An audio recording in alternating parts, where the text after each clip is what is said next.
All-purpose 2 and 1/4 cup. 3/4 ang sugar.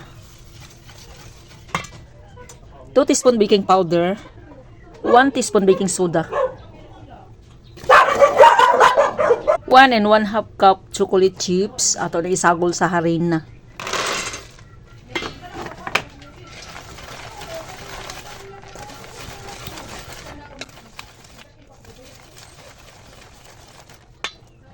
Mao na ni atong dry ingredients. Ato na ni ipadaplin sa with ingredients na to. Mao ni 1/2 cup nga all-purpose cream, 1 egg, 1/2 cup milk, ibap, 1/2 cup nga melted butter.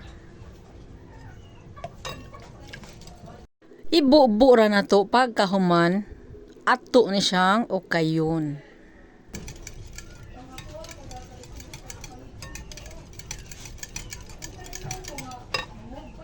Na-mix na nato tanan diri ibubo na tani. Dara mix na natog tarong ibubo na tani sa atong dry ingredients ang ato ang wet ingredients.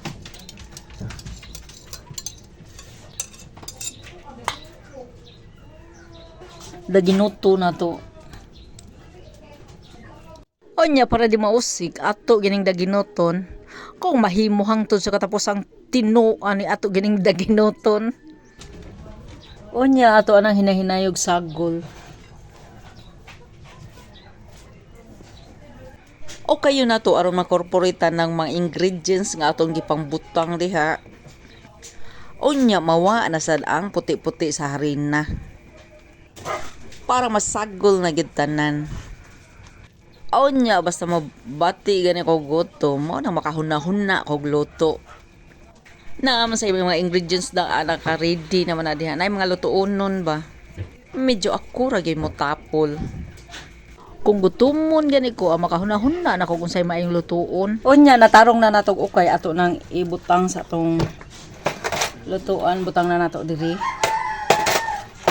Mo gamit ta og kutsara nga butang plastic aron dali na to pagbuo.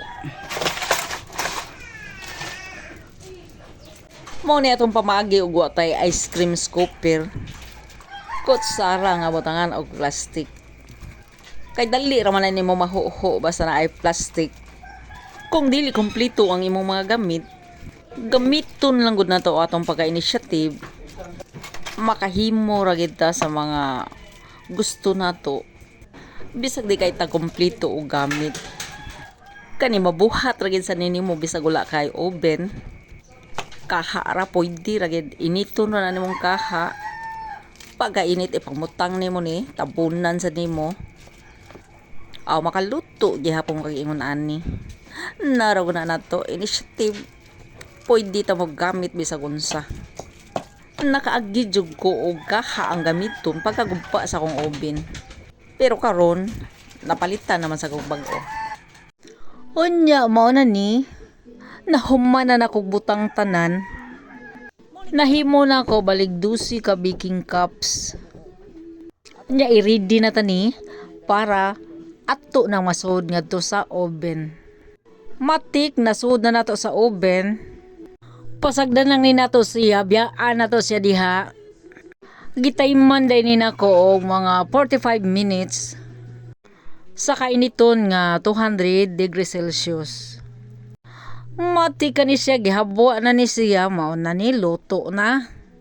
Gitilawan din sa kong anak babay. Onya, okay raman kuno, lami man kuno. Dili na sa tama na kong video. Salamat sa pagtanaw.